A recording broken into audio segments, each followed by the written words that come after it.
Hey, crime fighters and true crime junkies, welcome to Cowboy Criminology. I, of course, am Derek Judd, the Cowboy Criminologist, and I will be your host. So, I hope you enjoyed last week's Serial Killer Saturday. David Wilson, I think for the most part, he does an absolutely fantastic job taking a more, I think you'd call it applied criminology. Okay, it's not clinical criminology, it's not academic criminology, but it's applied criminology. It's how you can use criminology to better understand the behavior of who you're dealing with.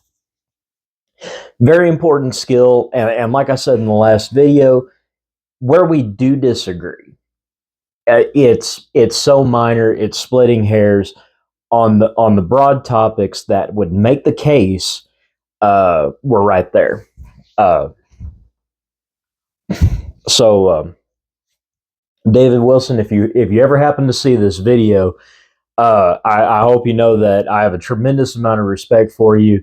I'd love to find more more of your research. I'd really enjoy the opportunity to sit down and talk with you. I think that'd be very neat. So as we're sitting here going through Serial Killer Saturday, I'm always looking for new ideas, and a lot of times that the comments y'all leave give me fantastic ideas, and I've got a couple coming up. I don't want to spoil the surprise just yet, but I've got some good stuff coming up. But Miss Mac, she always says something in the comments section. It's always really positive, and it always leads to really good discussion. But this edition of Serial Killer Saturdays, I'm going to dedicate to her, because she's talking about going through her files. She was saying how. So Miss Mac mentioned in a comment that in her files of serial killers, she started with Charles Albright, which made me laugh. Made me laugh for a lot of reasons, because one, there's so much surrounding the Charles Albright case. He is actually the only serial killer who is also an enucleator. And we'll talk about that term a little more, but it is a paraphilic term, and it's also a medical term. But in the context of medicine, it's the complete removal of the eye, the optic nerves, and everything. It's a very surgical procedure, and it's very rarely performed unless somebody has had trauma to the eye, or the eye becomes diseased, or it's injured in some way and has to be removed. A lot of times, because the eyes aren't just the window to the soul, there's a lot of things back there that can be affected without your eyes, and so it's not something to be taken lightly when an eye has to be removed. Okay, but Miss Mac, it gave me a great idea, and I was actually saving talking about him until a little later on. But you know what? You forced my hand, so we're going to talk about Charles Albright today, the eyeball killer, the Dallas slasher, whatever you want to call him. All right. And you're in for a little bit of a surprise with this one, but we'll get to that here in just a minute. So, Charles Albright actually died back in 2020. He was born in 1933. So does that make him? Because I do have a surprise for y'all coming up. Hopefully around the last week of September. I think it's going to be something good. I think it's going to be something y'all will enjoy. I'm trying to get up to 1,000 subscribers by then, and it has nothing to do with monetization on YouTube. I mean, that's cool. I think every content creator is striving for that goal, but there's actually more to it for me. But you'll have to wait till the end of September, and encourage people to subscribe to the channel. Encourage people to watch. I think there's some good stuff on here. The Levi Smith video that I did a couple weeks ago, man, that just really hits, and I think that it's so important that people understand criminal behavior. There's always something underlying, and you know what? Charles Albright paves right into that. So he died in 2020 at the age of 87. He committed his first crime when he was 13 years old. It was a petty theft. Now, here's the interesting thing. So his first homicide wasn't committed until he was 57. All right. And we know most serial killers are usually between the ages of 25 and 35. So for him to have the late start that he did is an outlier. Okay. So, and there are some formulas floating around out there for predicting the age of an offender if they've been incarcerated or one thing. I tried applying that formula to Charles Albright, and it completely fell apart. It didn't work at all. But I'll talk about the formula in another episode. So 5'7", 130 pounds, IQ of 140. Very, very intelligent individual. In fact, one of the smartest serial killers ever studied. He attended college, but he was expelled. His occupations, man, this guy never had a normal job. Bullfighter, baseball bat manufacturer, carpenter, hairstylist, taxidermist, amateur taxidermist, but even still, and a newspaper deliverer. His FBI classification would be organized, and he is a great example of an organized serial killer. The Holmes and DeBurger classification, I identified him as power and control. I was hoping he was going to be something different, but after sitting down with the case study and really looking at him, I think he's power and control all the way. Number of victims. Now, this is interesting. So he's suspected of, he was linked to 4. One of them was thrown out saying that he alibied out for the killing in 1988. We'll get to that.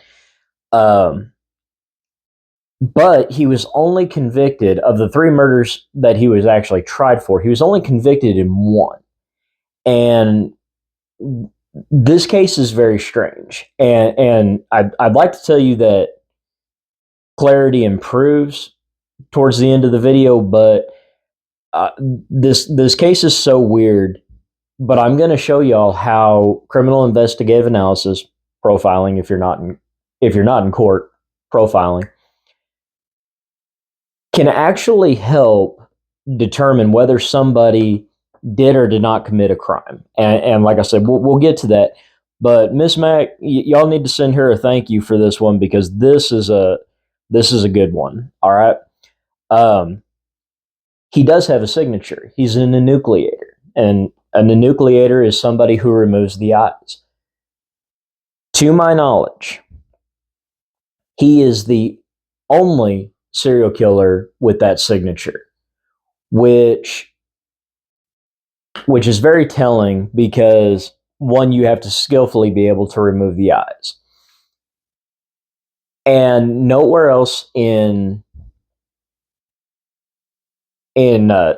true crime or in serial killer history did anyone else have that particular signature. It's very unique. So unique. If you saw it, there's no way not to believe that the cases would be linked.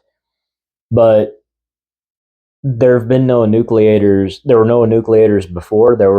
Have been no enucleators since. So very, very unique signature. Psychological diagnosis: antisocial personality disorder. Some people might say that he had a touch of narcissism, especially because of the crimes that he committed. But I don't really see that. Um, I do know that he was manipulative. I do know that he had that propensity to make people see what exactly what he wanted to see, and only what he wanted them to see.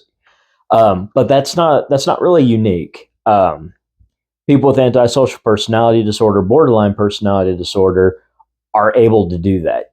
They're very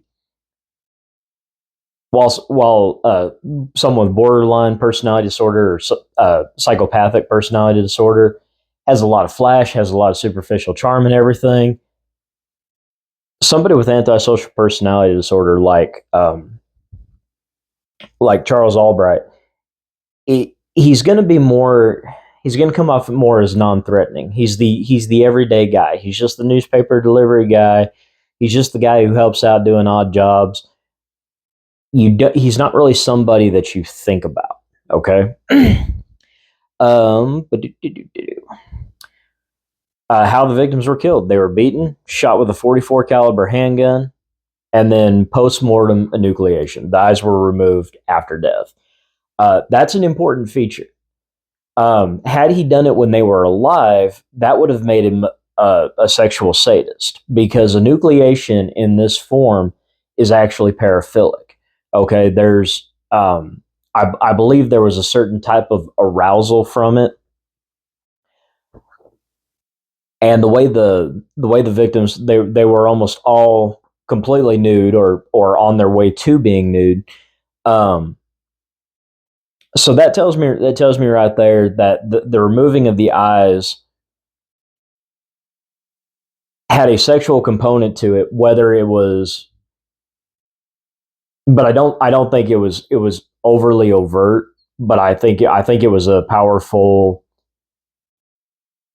I'm put it to you like this: serial killers are all, or any violent serial offender is all about three things: manipulation, domination, and control. We've covered that in other videos.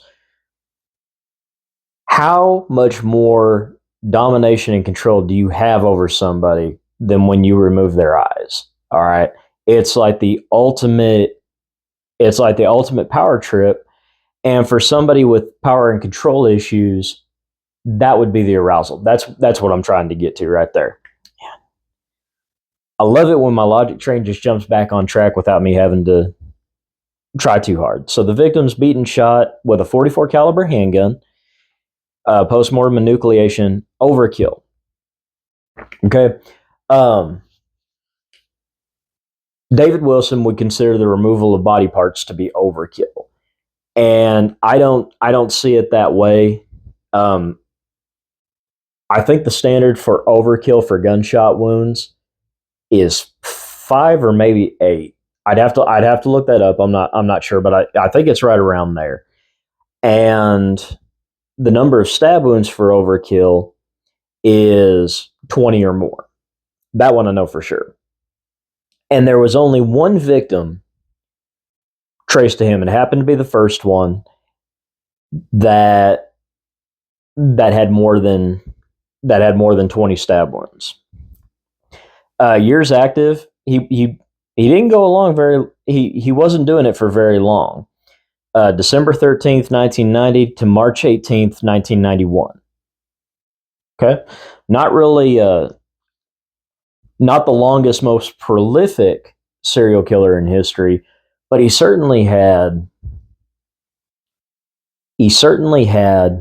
a lasting impact on criminology. In fact, Criminal Minds has done 2 or 3 episodes that deal with an enucleator, and Charles Albright's really the only one I know of. In most cases, any damage to the eye was usually done through bludgeoning, through beating, um,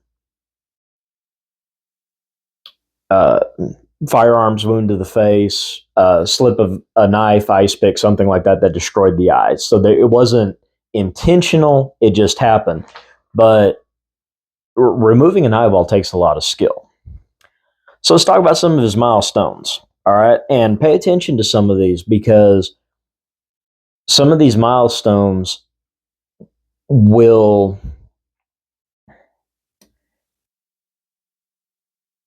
will find them a lot in different types of offenders. Okay. So 1933, he's adopted by a couple. The mother is overprotective and encourages his education. In fact, to the point, she tutored him to the point where he's actually able to skip 2 grades. Now, remember, I said he had a 140 IQ. That's not uncommon with children with high IQs to skip grades. But she also helped him out with this hobby of taxidermy, and he would go out. He was actually born in the Amarillo area, and he would shoot squirrels and rabbits, and then he'd bring them back to the house, and he worked on taxidermy. Now, something about that is going to come up later, and you're probably already thinking it, but y'all don't get too far ahead of the story, okay? So 1946, he's convicted of aggravated assault. 1950, convicted of stealing multiple firearms, nearly $400 in cash. And despite the convictions, he was able to enroll in a teacher's college in Arkansas. He was a pre-med student, which I could see that. Taxidermy, anatomy, having that fascination with that. Wanted to be a doctor. By all accounts, he really could have been, if he had just applied himself in a different way. And maybe if he would have had borderline personality disorder, he could have been a brain surgeon, neurosurgeon, orthopedic surgeon, some type of surgeon with a God complex. But he wasn't geared that way. He had antisocial personality disorder, so everything was about what fits him. And while somebody with borderline personality is willing to step on somebody to get to what they want, antisocial personality disorder is going to get what they want. And if they have to hurt somebody in the meantime, that's just collateral damage. It's just part of playing the game. So 1952, he manipulates his girlfriend and future wife into giving him keys to the college. And the word is he used those keys to sneak into the girls' dorm rooms and look for provocative pictures of the co-eds. He was also stealing from the college. And 1954, he gets married, but he's also expelled from the college after he's found breaking into the college and he was stealing equipment. 1961, he's arrested for receiving and concealing stolen goods. No charges were filed. Property, and that's not uncommon. Somebody has a plausible explanation for how they came up with this stuff. They give it back. They make their mea culpa, and everything moves on. No harm, no foul. But he has a history of having some sticky little fingers. This is where it gets creative. In 1968, he forges credentials that allow him to become a high school teacher. And by all accounts, these forgeries were works of art. And they stood up to an amazing amount of scrutiny. And for 2 years, he's teaching high school, coaching football, because it's Texas. And if you're not coaching football or baseball, there's really no point for you to be there. But he's outed as a fraud, and he gets sentenced to probation in 1970. In 1975, he separates from his wife. They finally divorced in 1987. 1987, remember that. 1981, he's charged with child molestation of a 14-year-old girl who was the daughter of some friends of his. He ends up taking a plea deal. I don't think he does a little bit of jail time, I think like 6 months, and he's out. But in his own words, he pled guilty because he didn't want to make a big deal about the whole thing. Okay. His father dies in 1986, leaves him $100,000. That's nearly $290,000 in today's money. 86, he also applied to be a scout leader, and he was turned down.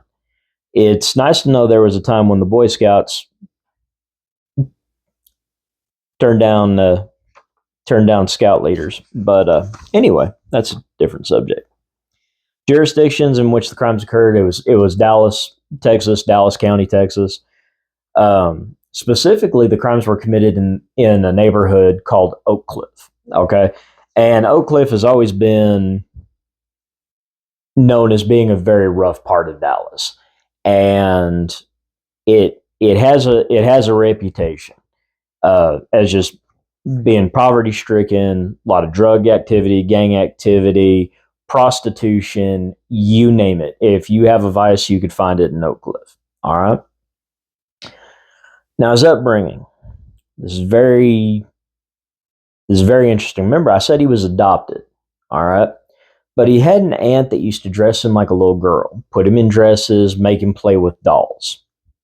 He hunted small animals, engaged in taxidermy. Psychologists believe, now this was interesting, but I'm gonna blow this little theory out of the water. So this is what it says.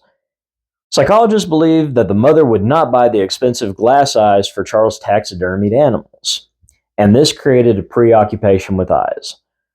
Y'all, that is the biggest bunch of BS ever uttered. And remember, I told you, psychologists are not criminologists. Psychologists understand the human mind, they understand human behavior.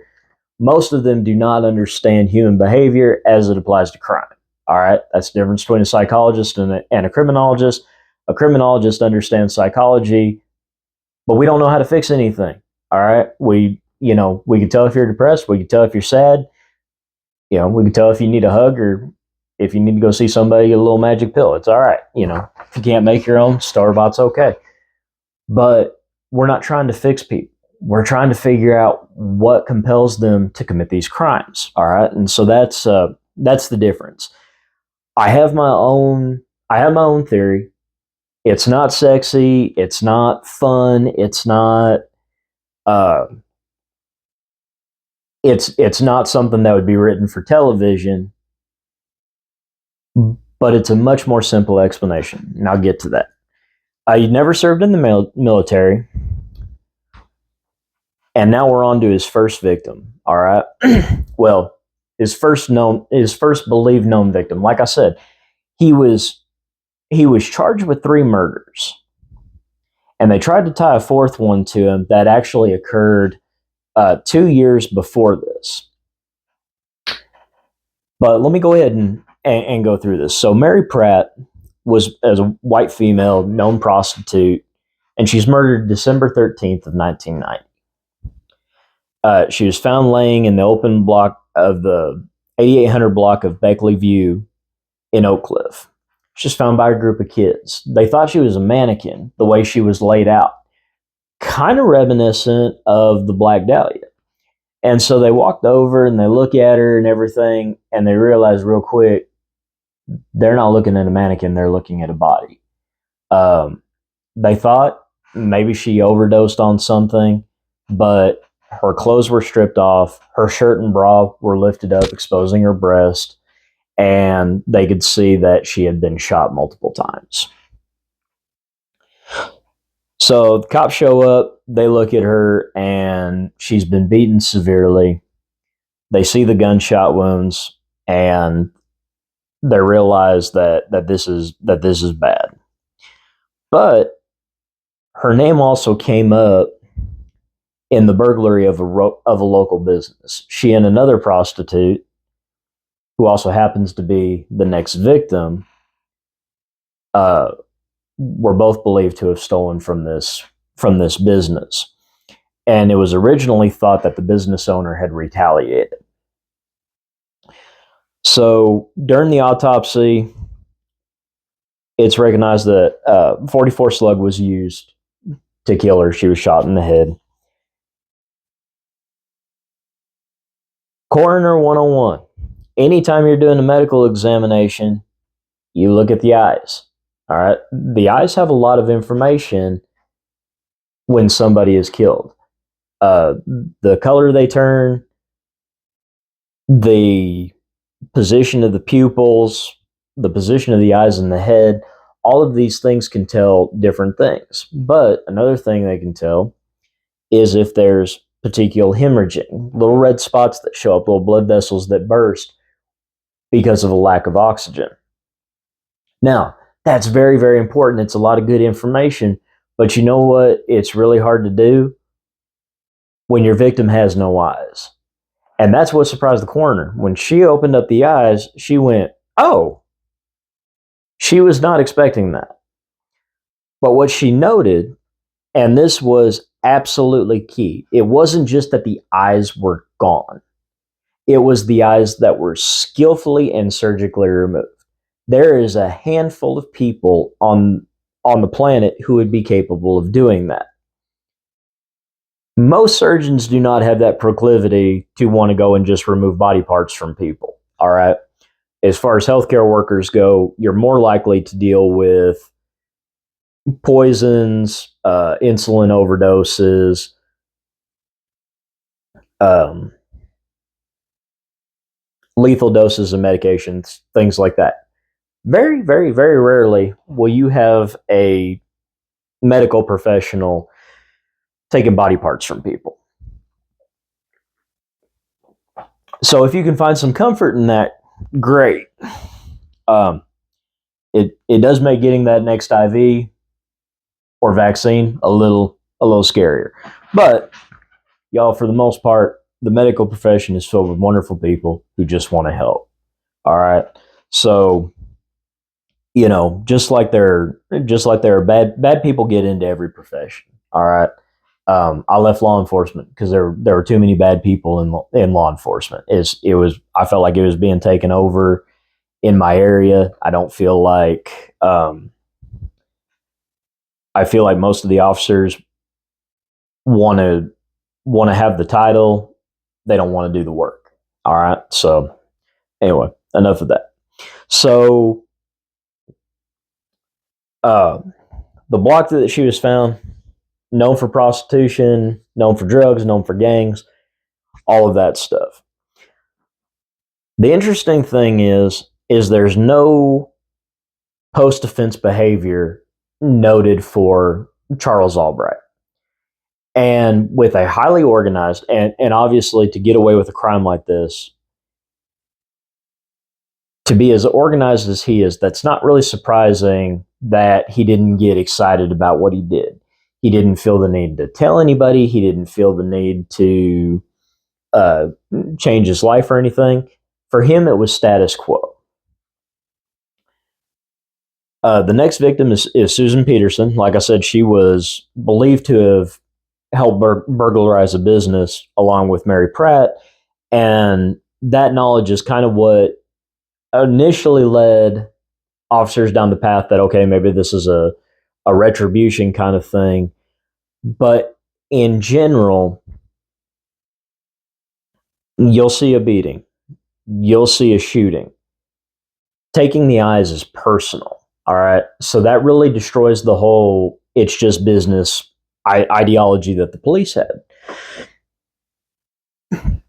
But once again, known prostitute, found nearly nude, shot 3 times with a 44 caliber pistol, once in the left breast, once in the back of the head, once in the top of the head. And that's a pattern that repeats itself. He had a very specific way, especially shooting in the back of the head and the top of the head, which is interesting. Like, I'm not sure what the point of that was. What was he trying to destroy the brain? Was he trying to keep them from moving? It's kind of confusing, and I'd have to ask a medical professional who knows the brain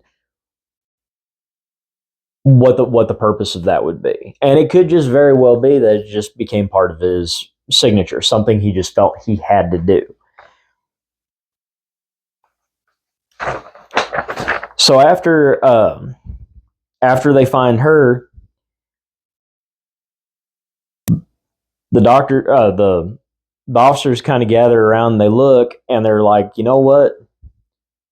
She was connected to Mary Pratt. Let's take a look at her eyes. And when they open her eyes, there's nothing there. And they realized that they were dealing with, in the research, they called it a repeater. Now, keep in mind, this is the early 90s, and the term serial killer had only been around for about 10 years. And anytime there's a new term in criminology and law enforcement, departments will try to come up with their own term and try to get it to stick. But repeater doesn't sound nearly as cool as serial killer in my terms, in my opinion. His third victim is Shirley Williams, 41. All of his other victims were white. She was black, but she was also a prostitute. All of these women engaged in high risk behavior, being prostitutes, but that also made them very low risk for Charles Albright. So the higher the risk of the victim, the lower the risk for the offender, and vice versa. The lower risk the victim, the higher the risk. And so when you factor in Charles Albright's high IQ, his organization, and his preferred victim pool, prostitutes, because they're easily available, he was almost assured to get away with it. All right.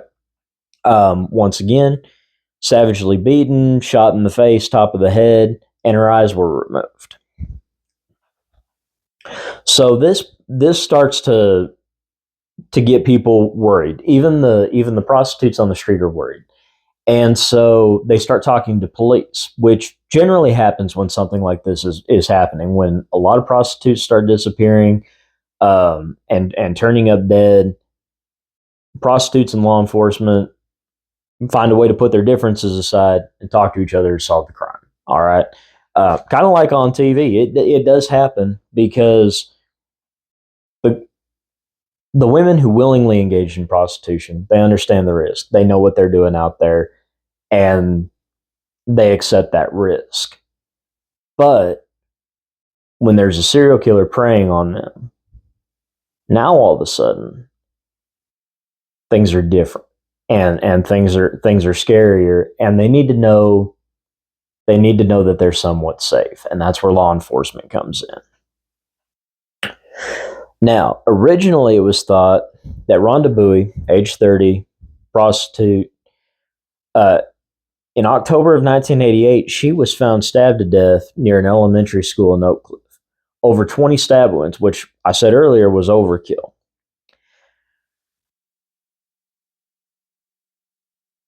It was never, he alibied out for this killing, but it was a flimsy alibi. And I'm going to use the word flimsy a lot in this case because it applies to both sides of the coin. All right. So let me draw some connections for you. Occurred in the early morning hours. Remember, Charles Albright was delivering newspapers. That was a morning job at the time. You got up, to kick the rooster in the butt, but you were already out the door and you were on your way. Supposedly, Charles Albright picked that career and picked that schedule so that after he got his work done, he could engage with the prostitutes without his wife knowing. Or so the story goes. All the victims were sex workers. They all worked the same Oak Cliff neighborhood. Same caliber handgun was used in 3 of the 4 cases. Eyes were removed in 3 of the 4 cases. 2 of the 4 cases being the last, being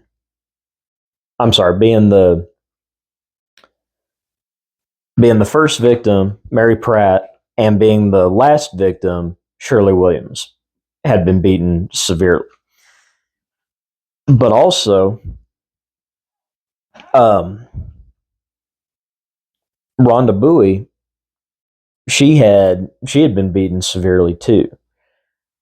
Once again, no post-offense behavior observed. So, how did they make the connection to Charles Albright? All right. Well, like I said, prostitutes started talking to the police. All right. Now we've got a task force. And anytime you can get a criminal enterprise to work with law enforcement, you're going to make magic happen. All right. It has happened time and time and time again. If they would knock off the criminal stuff, well, if they knocked off the criminal stuff, law enforcement wouldn't have anything to do. But when they work together for a common goal, it's amazing how quickly a plan comes together. So this is how he's apprehended. The girls start talking to the cops.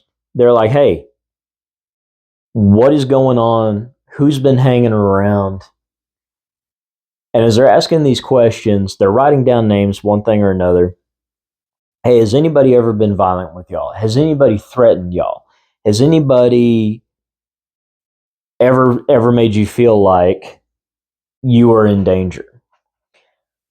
And the prostitutes were sitting there thinking about it, and like, hey, there's this guy named Charles Albright who comes around. And when he comes around, he's very nice, he's very unassuming, but during the act, he likes to get rough and he's abusive. And he gets violent, he makes threats. Okay, is that different from other Johns? Well, a little bit. Okay, so what makes Charles Albright stand out? He's got a fascination with X-Acto knives, and he's got a fascination with eyes.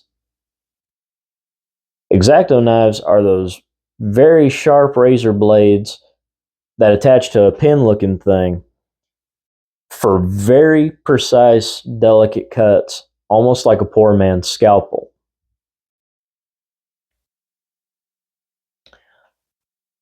So they get this information, and now Dallas police are like, okay.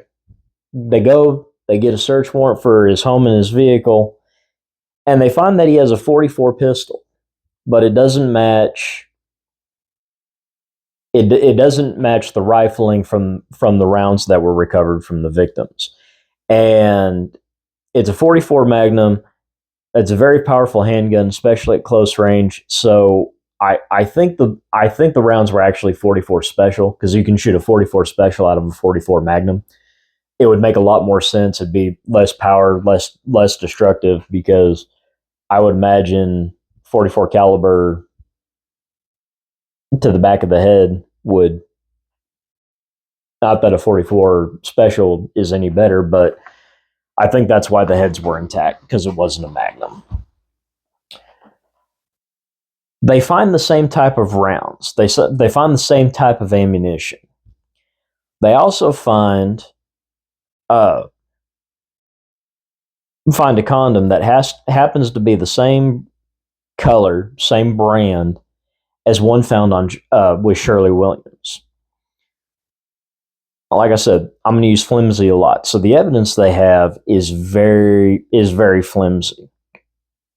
But they do notice that he does have a collection of X-Acto knives, and not just one or two, but several. And they were tested for blood, one thing or another, and they never found anything.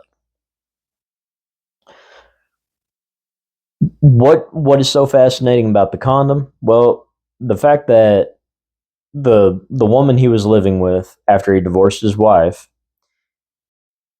like I said, that happened in 1987. We're now in 1990. Okay. She was going through, she was postmenopausal. So why in the world would there be a reason for him to have a condom if he's in this committed monogamous relationship? All right. So on William's body, they found hairs that they were able to match to Charles Albright, which is the evidence that sealed his fate. The problem is that testing after the fact, after DNA became more common, more reliable, all of these things, they found out that the hair was actually belonged to a dog. And nowhere was I able to find anything about Charles Albright owning a dog, and a dog isn't mentioned in anything that I was able to find on the victims. So where did the hair come from? And more importantly, how did they match a dog hair to Charles Albright. All right. So kind of sloppy forensic work there. So on December 2nd, 1991, he goes on trial. He's convicted on the 18th of one murder, and that's the murder of Shirley Williams. That was the only one, like I said, based on the hair, that ended up being from a dog. That was really the only thing that sealed his fate. All right. But he wasn't convicted on the other two murders. And like I said, for the 1988 murder of of uh, of Bowie, he had an alibi there, but it was really flimsy. So he's sentenced to life in prison without parole to the Texas Department of Criminal Justice at one of the two maximum security mental health facilities. Now, there's a program in the Texas Department of Criminal Justice called PAMEO. PAMEO stands for Program for the Aggressive and Mentally Ill Offender. If you're going to take somebody's eyes out of their head, probably not a bad place for them. All right. And the way that program works, it's a step-down program teaching people how to manage their anger, get them compliant with medication, one thing or another. It's also a maximum security facility. All right. When you walk into a prison that has a PAMEO program, you can bet your teeth that every person you come across, one has a mental illness, two has a propensity for violence, and three might need medication to help keep them from just going absolutely crazy. Why am I telling you this? Why is this important? Well, like I said, I used to be a correctional officer for the Texas Department of Criminal Justice. And in 2008, I found myself talking to an inmate, walking on crutches. Little scrawny guy. Had a hard time getting from the dorms, which are on the farthest end of the what we call the farm, the prison, to the chow hall. And I was working one of the gates, kind of controlling traffic, making sure inmates weren't trafficking, trading, commissary, contraband, any of that stuff. And I see this little old guy, and he's sitting here. He's walking on these crutches and everything. And he starts talking to me because he's like literally the last one. So I talk with him. He's polite and is, Mr. Judd, how you doing today? I'm fine. How are you? And, oh, just trying to make it in this heat. And so he's going. We talk for, I don't know, just a couple more minutes. Small talk, like totally meaningless. And he walks away, and I see my captain and my sergeant standing there looking at me like with just huge eyes. And the captain comes over to me, and he's like, Judd. And I'm like, what? And he goes, do you know who you were just talking to? I said, I don't know, some inmate. And he goes, that's Charles Albright. And I go, oh my gosh, who's Charles Albright? And he goes, you've never heard of the eyeball killer? And so that's the first time I knew. And I was like, the eyeball killer? And he's like, yeah. And so he laced me up, prison term for, brought me up to speed about why he was called the eyeball killer. And I was like, you know what? He's probably messing with me. So I go home that night, and sure enough, he was not. And that made me feel really uneasy. For the first time in my life, I now had knowledge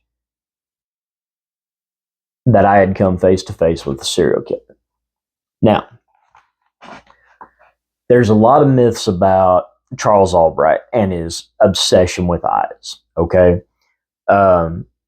one source said that in his house he had dolls with the eyes removed, maybe taking a stab at his aunt. I get it, stab at his aunt. But I couldn't confirm that. In college, it was said that he would cut the eyes out of pictures and glue the eyes onto other pictures to make them more beautiful. There was also word that he was so obsessed with eyes that he sit there and draw eyes for hours. I can attest to the fact that he was an artist. In fact, he worked in the craft shop and he helped inmates do artwork for like leather craft, for portraits, for woodworking, stuff like that. He could draw. He could draw very well. But I searched his house several times while I was an officer out there. And not once did I see pictures in magazines where the eyes were cut out. I never saw pictures of eyes lining his little cubicle bunk that he had because he was in the dorms. The dorms are where the good behavior inmates go. So make of that what you will. Like I said, I never saw any of that stuff. I think a lot of that was made up. I think a lot of it was hyped by the media. I think a lot of it was hyped by the prison, one thing or another. Charles Albright is a con man, and he loves the long con. He was convicted on flimsy evidence. There's that word again. But he exhausted his appeals through the court system. So he moved on to the news media, and he would talk to anybody who would listen. Writers, reporters, journalists, you name it. And the thought behind that is if he can get the right person with the right amount of influence, the right politician, the right actor, the right celebrity, whatever it is, if he could get somebody to get some recognition for his case and realize that he was convicted on flimsy evidence, he had a chance of overturning the verdict and going back, knowing that at this point in time, some 20 years later, the evidence would not be there. All right? Very important. The evidence would not be there.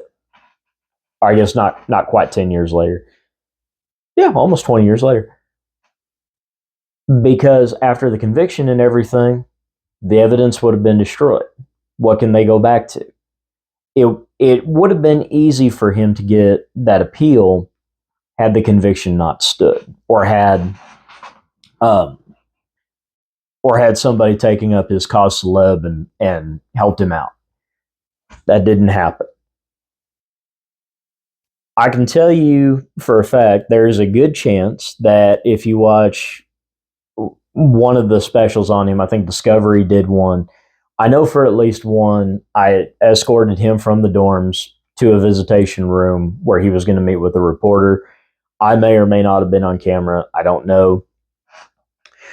But interesting thing is I had an officer that I worked with, loved working with the guy. He was a great officer. He and I just worked well together. And when I was searching Charles Albright's cell one day, I came out. Well, we were working overnight.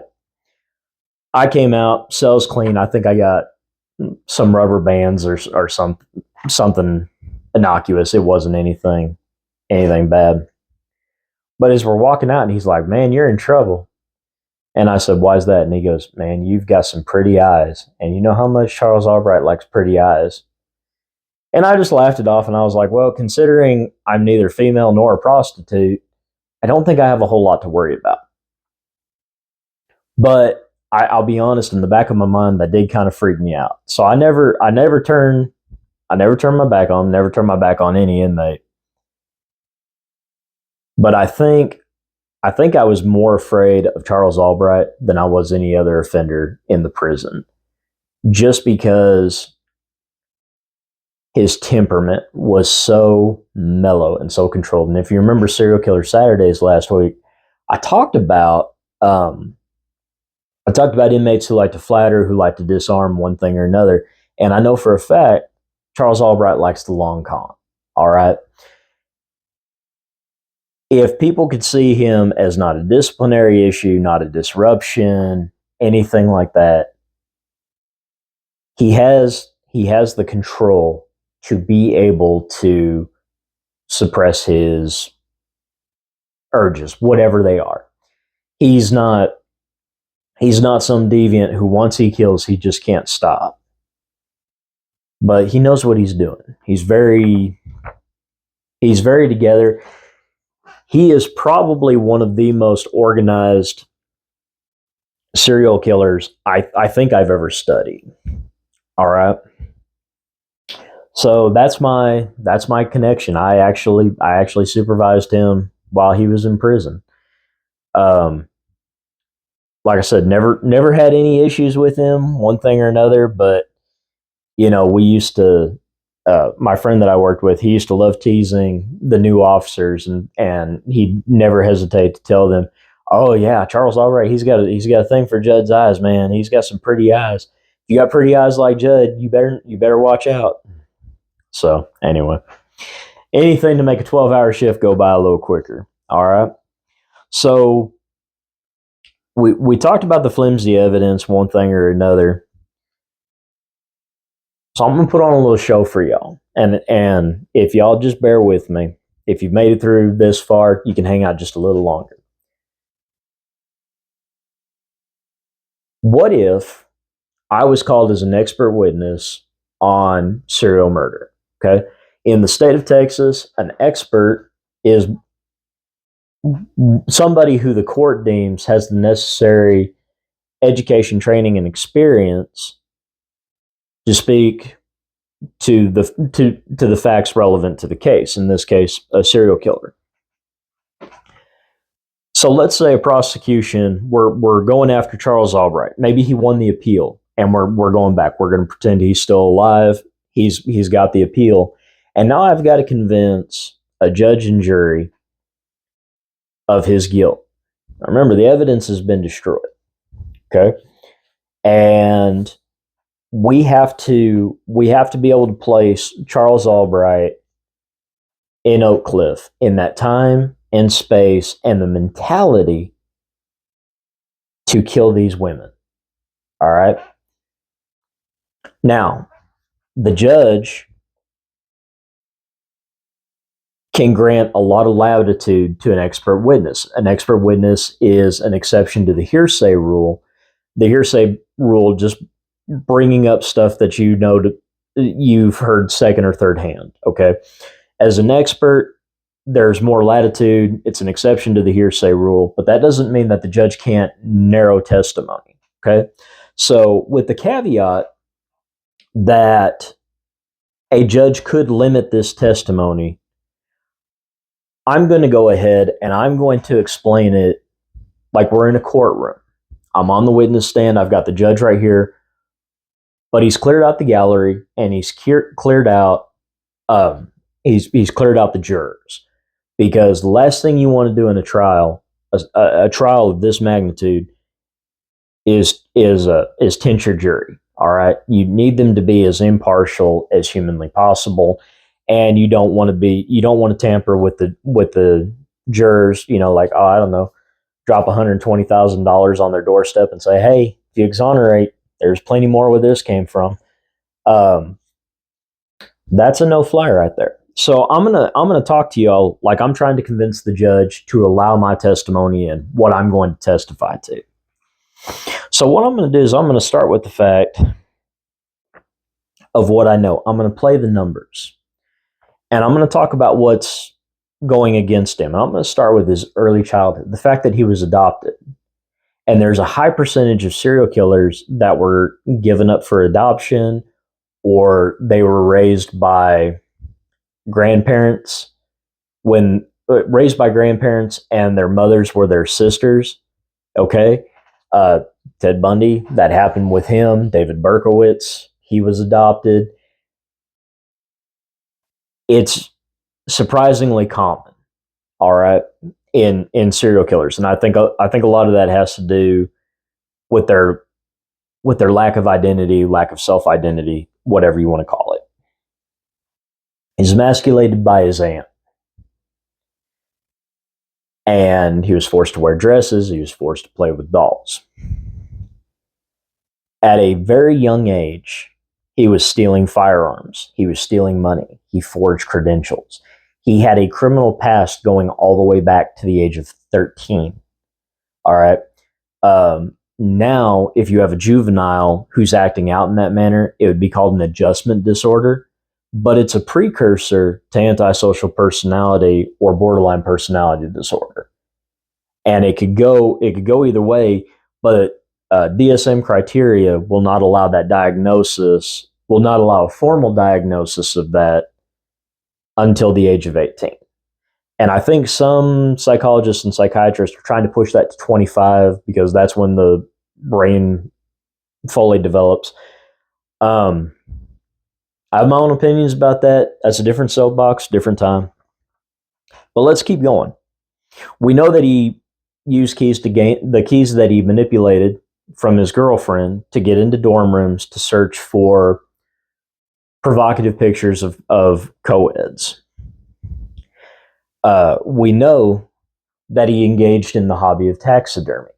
And if you're able to remove the small eyeballs from a rabbit or a squirrel, taking the eyeballs out of a human should be no real trick. He was also charged. With child molestation, which is incredibly significant. So hopefully you can see how these things are starting to pile up. You got the antisocial behavior. You've got the abuse and emasculation as a child. You got the fact that he's adopted. Now he's molested a 14-year-old girl who is a family friend. Okay. Many child molesters will develop a mentality that they're going to offend again, but they're not going to leave witnesses. All right. That's very, very important. So when you find a single case of sexual misconduct in an offender's past, you need to look at the context of their entire behavior. Okay. Because like I said, they'll often kill rather than go back to jail.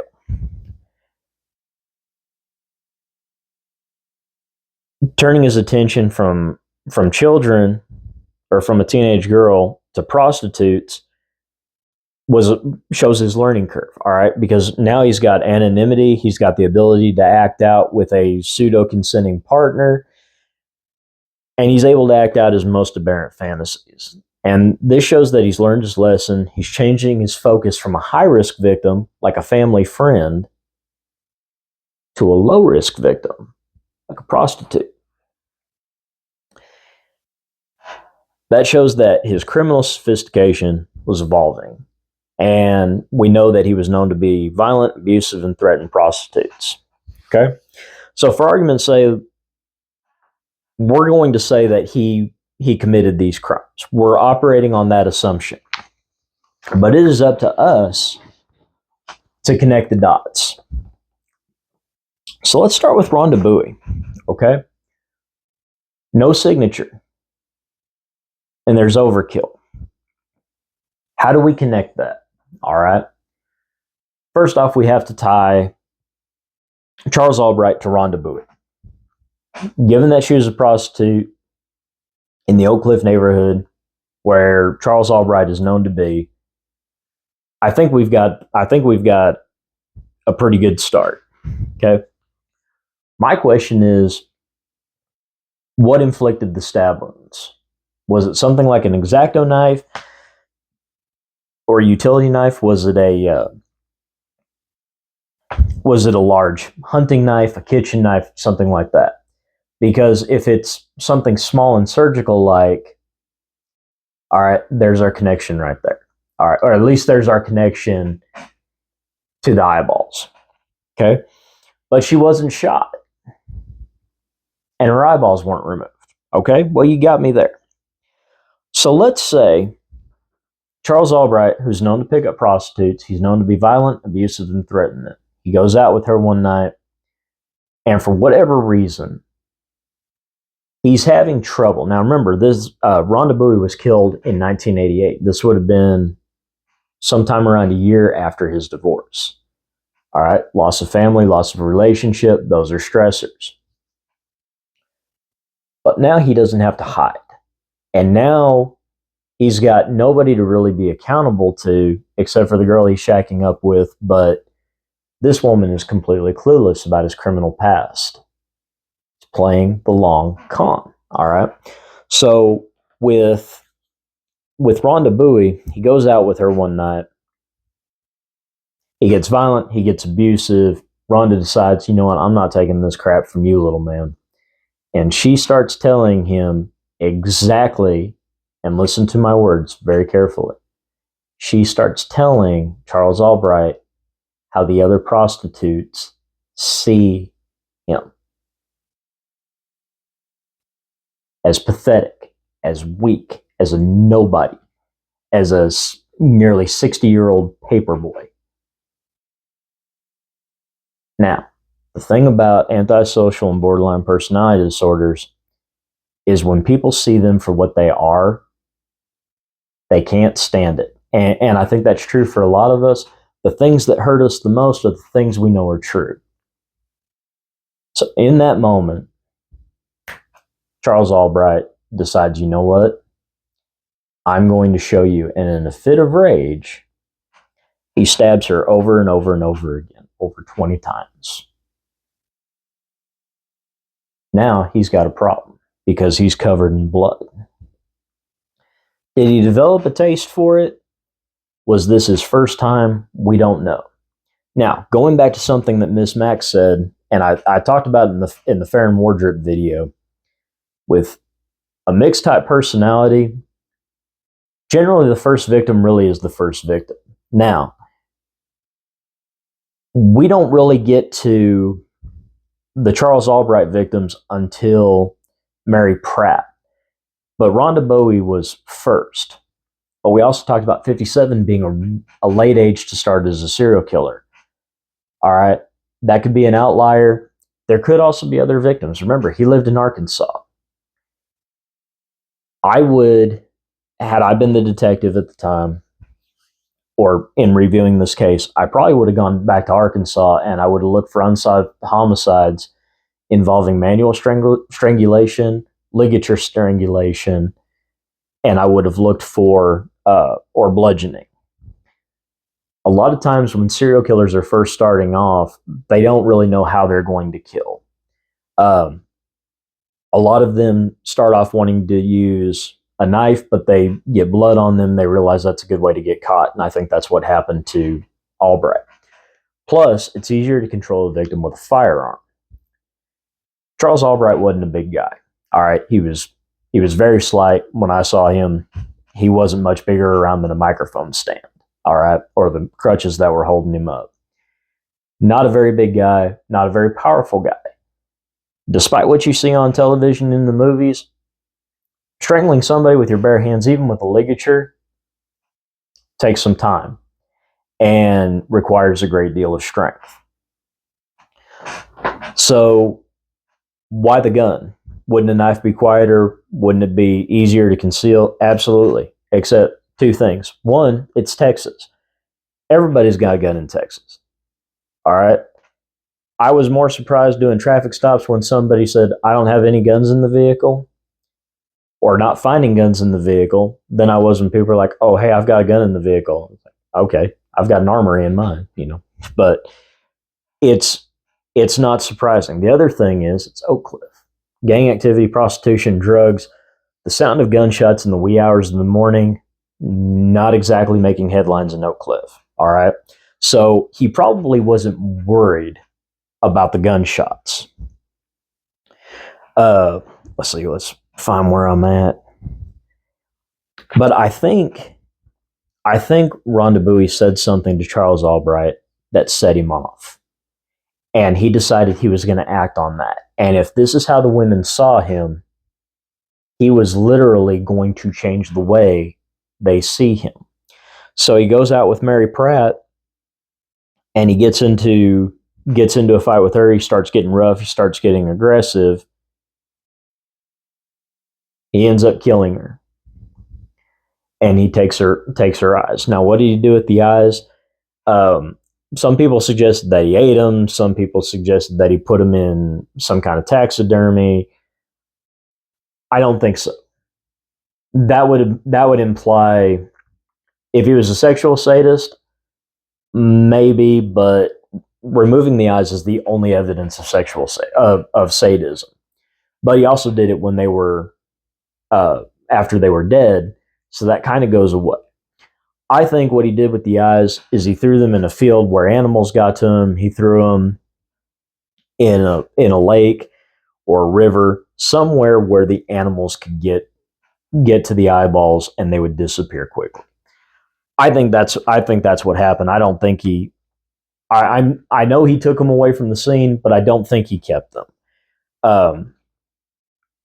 The trophy itself was in knowing he removed the eyes. He didn't need to keep them. Okay, that's kind of the important thing.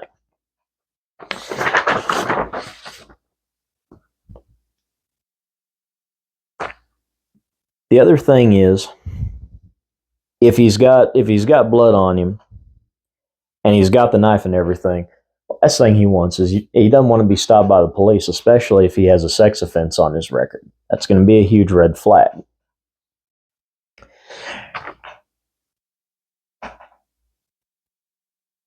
So I think all those things come together with Rhonda Bowie showing that this was the evolution, and he realized that if he was going to kill, he needed a better way to do it.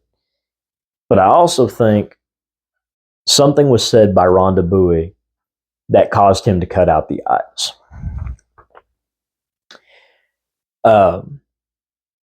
So either consciously or subconsciously, but he was literally and symbolically going to change how the women saw him. And he started by beating them, letting them know they were going to be murdered. That's a change in the way they see him. He's no longer weak and pathetic. He is literally the master over their life and death. So what about the gun? Because remember, we said that he had the right ammunition but the wrong firearm. Y'all, it's in the Trinity River. He got rid of it. Somehow he knew that his name was getting thrown around. So he got rid of the evidence. The knife he used to take out the eyeballs, probably in the Trinity River. The gun, probably in the Trinity River. And you know what? Neither of those things are going to be the only knives or guns in the Trinity River. I promise you. All right. Like talked about in several videos, water is the great destroyer of evidence. All right. And if you have a chance to get rid of evidence in a large body of water, why don't you? Especially in a fast-moving river like the Trinity, because whatever you throw in there, it's not just going to sink where you threw it. It's going to float on a way down, and who knows where it's going to end up. So the police come to talk to him. I would imagine he used this phrase over and over again. I can explain. I can explain the ammunition. I can explain the X-Acto knives. I can explain the condom. I can explain. I'm going to tell you something I've learned over dang near 20 years in corrections and law enforcement. Anytime somebody has a ready explanation for something, it's a canned response. All right. Now, here's the thing. There are too many circumstantial or coincidental pieces of evidence that turn up at the crime scene that also happen to be in his house. And he's got an explanation for that. Why wouldn't he? He's been expecting this. He knew it was coming. He had a ready explanation. And I was watching a TV show where they arrest a guy whose thumbprint appears on the inside of a particular piece of glass in the home. He's got a record, but he's out of prison. He's living his life. He's on the straight and narrow. And when they track down this piece of glass, where the glass came from, they find out that he was an unloader at a home improvement store. And so it just so happened when he moved this piece of glass, his thumb inadvertently made contact. The thumbprint stayed on there. It had never been cleaned off. Nobody saw it. Nobody knew it was there. It was a latent print. until a sexual assault happened. They dusted for print. They find that one perfect print, that 1 in a million perfect print. And I loved how the whole thing played out, because the guy's like, I can't explain it. Okay? When there's something that happens that somebody can't explain and they've got a natural look of shock on their face, it's a pretty good indication that they are telling you the truth. All right, I'm far more suspicious of the guy who has the perfect explanation for everything. All right, a lot of people equate that with innocence, and you know what? There's something to be said for that.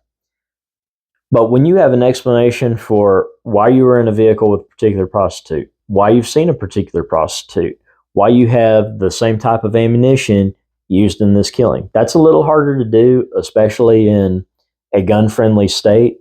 But in an area the size of Dallas, the odds of people having the same ammunition, especially if it goes on sale, not really all that hard. The X-Acto knife, that is a precision tool that, in the hands of somebody with skill, like a taxidermist, like a surgeon, an artist, that could be used to successfully and cleanly, skillfully, surgically remove somebody's eyeballs. All of these things add up. But what I would say in doing this profile in court, I'm going to let y'all in on a dirty little secret, all right? If you're ever asked to give your expert opinion on a criminal investigative analysis, you never testify that it's 100% accurate.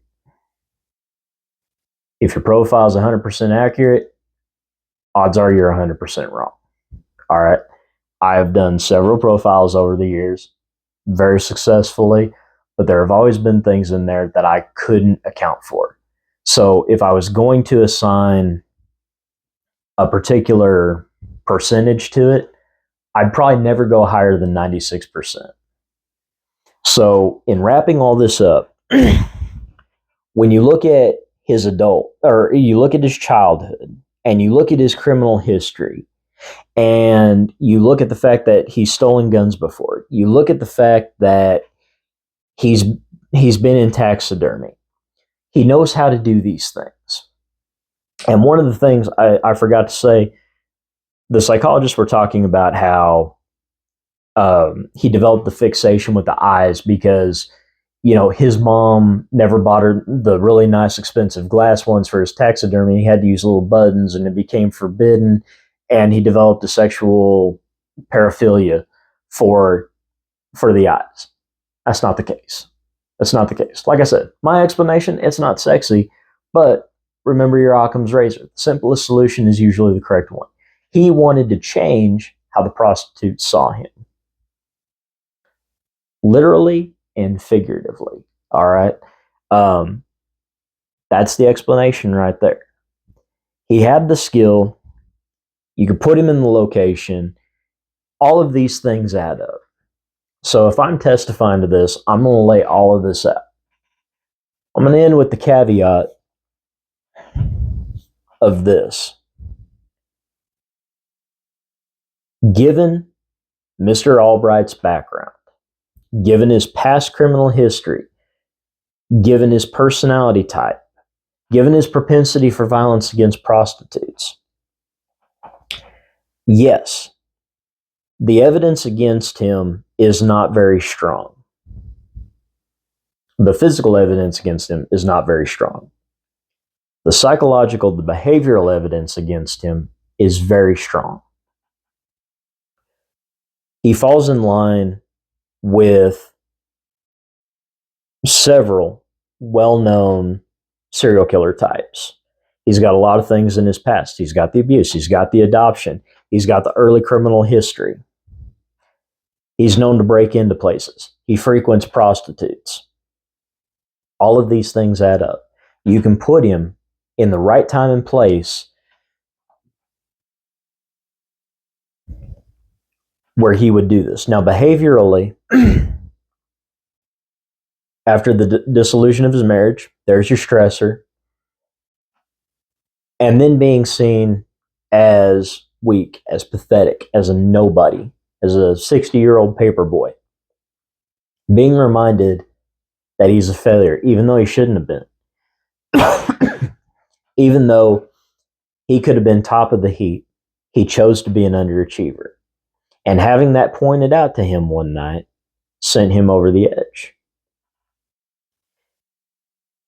And that's why I think that Rhonda Bowie said something about how he was viewed in the Oak Cliff community. And I think that is what made him act out in the way he did. And that's why he took the odds. Remember, he was going to change the way that he was seen. And I would end my testimony by saying,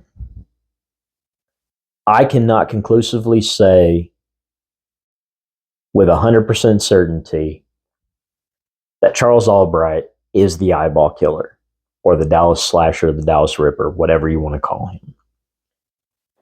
What I will say is that with his background, with his criminal record, with his skill, it would be, and the fact that we can tie him time and place to these particular prostitutes in this particular neighborhood, the odds of somebody else with the psychopathology living in that area, committing those same crimes with the same skill set that he has and the same background that he has is astronomically unlikely. And I would leave it at that. And that would be my full testimony. And the judge could agree to have it admitted.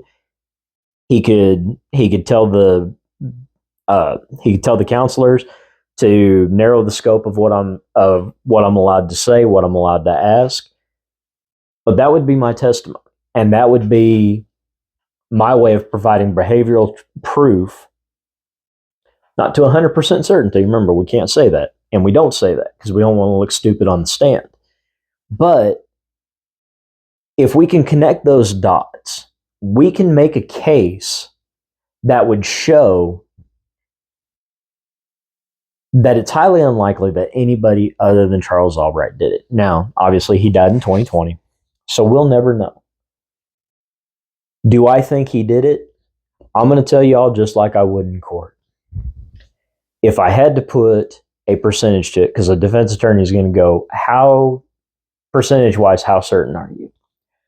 I would say that my behavioral profile of Charles Albright as being the Dallas Ripper, the Dallas Slasher, the eyeball killer is between 85 and 95% accurate. There are outliers there. The evidence is weak. The physical evidence is weak. But the behavioral evidence is incredibly strong. And so, yeah, I would give it high 80s to low high 80s to low 90s that he is responsible for all four of these killings. So, y'all, that's Miss Mac, this was a good one, and I appreciate you bringing him up. I hope this kind of gives you a different perspective on him. I know there's a lot of it's hard to cover new serial killers, especially if you follow true crime regularly. So my hope is that when y'all are watching Serial Killer Saturdays with me, my hope is that I'm giving you a different perspective, and I'm not giving a media aspect. I'm not giving a clinical aspect. I'm giving you an applied criminological aspect, something that you could actually use when you're watching your Dateline and when you're watching your true crime, your Snap, your Oxygen, whatever it is, your ID Discovery. You're able to put yourself more in an investigatorial role to figure out the behavior. You figure out the behavior, you figure out the crime. It really is that simple. Tell me about your victim, I will tell you about your offender. And when you start taking on that approach, you will be amazed the high level of accuracy you get. The more you do it, the better you get at it. And Uh, I think coming up, I've got one more serial killer I want to talk about. Um, but if you would put in the comments section if you think this would be cool, I'd like for the next few serial killer Saturdays to be about cases that I've actually profiled successfully, and I'll tell you how I built the profiles, where I was successful, where I failed, and because that's how you learn. You learn by doing. So anyway, y'all, I hope you've enjoyed Serial Killer Saturdays. It's always great. Y'all, we're sitting right now. Of course, this could change because it's pre-recorded, but we've got over 9,000 views. We've got 169 subscribers. I'm so grateful to each and every one of you. Thank you for taking the time to watch. Thank you for taking the time to comment. Uh, y'all make this channel, and it's truly a blessing to me. I appreciate every one of you. Stay safe, keep yourself safe, and we'll talk to you next week. Take care.